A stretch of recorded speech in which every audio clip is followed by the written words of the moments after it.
¿Cuántas veces has tenido mañanas en las que llegas bien temprano a la oficina o te sientas a estudiar con todas las intenciones de apegarte a tu lista de tareas pendientes, pero sin darte cuenta comienzas a procrastinar?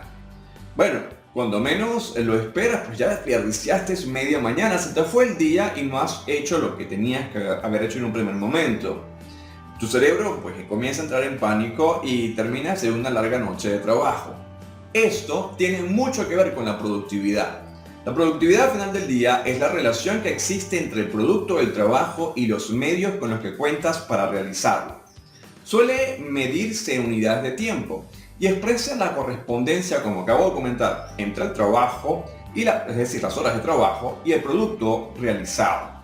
Ok, ahora vamos a colocar tres ejemplos bien sencillos para ilustrar lo que estamos diciendo. El primero sería, tal vez, vamos a hablar de producción. Por ejemplo, manufacturamos 1000 balones de fútbol y tenemos 2 trabajadores. Bueno, 1000 entre 2, 500. Eso quiere decir que la productividad es de 500 balones por trabajador. Ahora vamos a imaginarnos, tal vez que estamos estudiando, ¿no? Entonces, bien, tenemos la técnica de memorizar o la técnica de entender. Vamos a suponer que Manuel, nombre X, Manuel está utilizando la técnica de memorizar.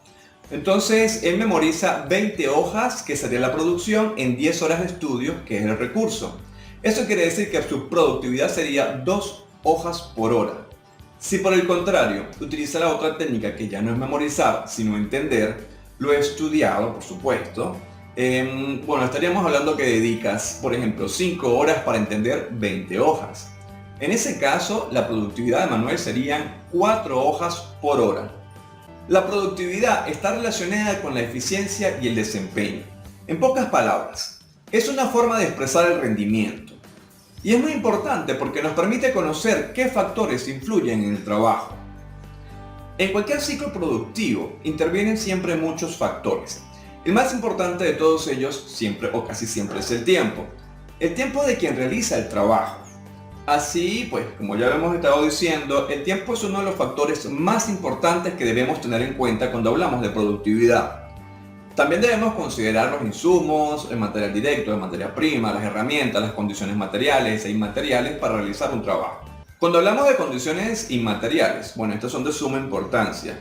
Pueden tratarse del ambiente que predomina en el área de trabajo, donde tú estás, en el ambiente donde estás estudiando, puede tener que ver con la disponibilidad de los descansos, con la cultura del lugar, en el caso de trabajo, pues con prestaciones, con salario, por mencionar algunos ejemplos.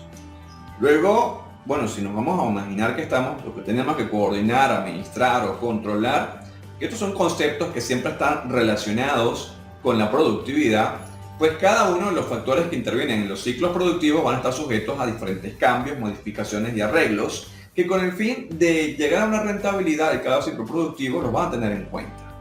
Ahora voy a hablar de los factores que determinan la productividad. Si hablamos de una empresa, en ella tienden a intervenir varios tipos de factores. Algunos son controlables y hacen parte de la empresa, también los llamamos de factores internos. Otros, que son muy difíciles de controlar, constituyen los factores externos. La disponibilidad de los recursos, que esto es bien importante, con la que cuenta un país, también tiene que tomarse en cuenta para analizar la productividad de una empresa. Los recursos más importantes son la mano de obra, la energía, los materiales, la materia prima, los materiales directos, la capacidad del país para disponer y para movilizar todos estos recursos. Definitivamente determinará la productividad de una empresa o de las empresas de las cuales estemos tratando y que realicen, por supuesto, operaciones dentro del territorio del país. Tipos de productividad. Hay 3 tipos de productividad: la laboral, la marginal y la de los factores. Hoy vamos a hablar nada más que la de laboral y dejamos las otras 2 para otra clase. Con respecto a los principios de la productividad laboral, aunque no es una realidad, es un hecho, ¿no?, de que no existe un sistema de productividad para todos. Como ya hemos dicho o he dicho previamente, sí hay ciertos principios que son aplicables a la mayoría de los profesionales. Vamos a rápidamente repasar algunos de ellos, o los principales. Primero, hay que elegir una herramienta que nos permita ayudarnos en la productividad del trabajo, ¿no? Hay que tomar y decidir cuál. Por ejemplo, dejar notas en el smartphone, poner un cronómetro, dejar eventos en un calendario, o la de toda la vida, ¿no? Lápiz y papel.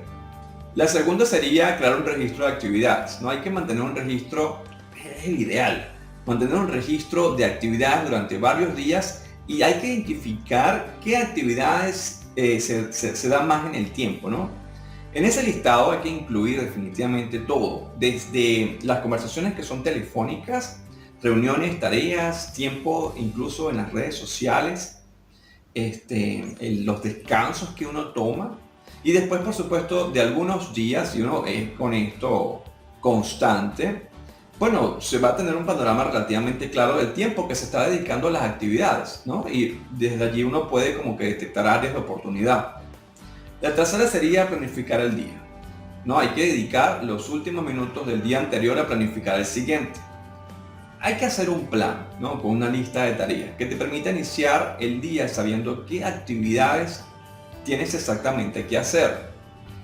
La cuarta, yo creo que esta es bien interesante y es comenzar con las tareas más cortas. Es decir, completar varias tareas al inicio del día definitivamente da motivación o te da la motivación para continuar con las labores que son, bueno, que necesitan, ¿no? Un poco más de energía. Esto tiene que ver, pienso yo, con lo que dicen los psicólogos, que uno en la vida tiene que plantearse objetivos de corto plazo y de largo plazo. Porque si uno nada más tiene objetivos de largo plazo, pues pasas la vida buscándolos y no tienes esos momentos intermedios de satisfacción que son tan importantes. Entonces, bueno, más o menos va en esa sintonía. La quinta es limitar la disponibilidad, ¿no? Hay que enfocarse en una sola tarea y limitar todos los medios que pueden representar una ventana para interrumpir esa tarea que estás haciendo en el momento. La sexta es planificar interrupciones, ¿no? Hay muchos conocedores, expertos del área que dicen que el secreto de la planificación es que incluso debes planificar el tiempo que tomarás de descanso para tus ojos, para tu sistema, para tu cerebro, para distraer la mente y recuperarte. Distraerte ayuda a volver al trabajo con una mente más despejada. Hay técnicas como por ejemplo la Pomodoro que propone que tienes que dedicar 5 minutos de descanso por cada 25 de trabajo. Ahí se sugiere que lo anterior, o sea, de alguna manera, una vez que vas estos minutos de descanso, realmente se almacena y cuando regresas, ves lo que estás estudiando con un nuevo panorama, una nueva visión y no solamente puedes concentrarte mejor, sino obtener resultados. La séptima es cuantificar. Calcular el tiempo estimado para cada tarea y verificar si es el indicado.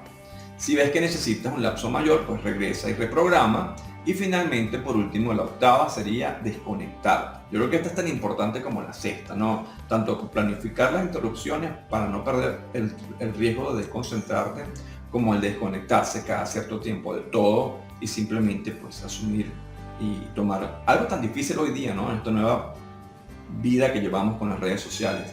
Es tomarte un tiempo para ti.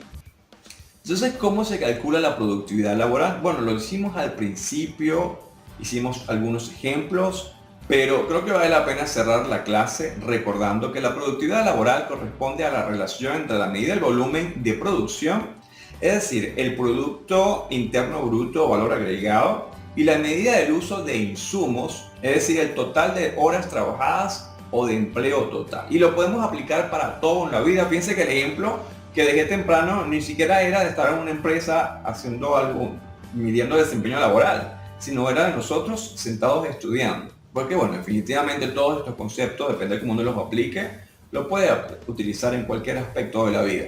Bueno, hasta aquí por el día de hoy, nos vemos en una próxima clase.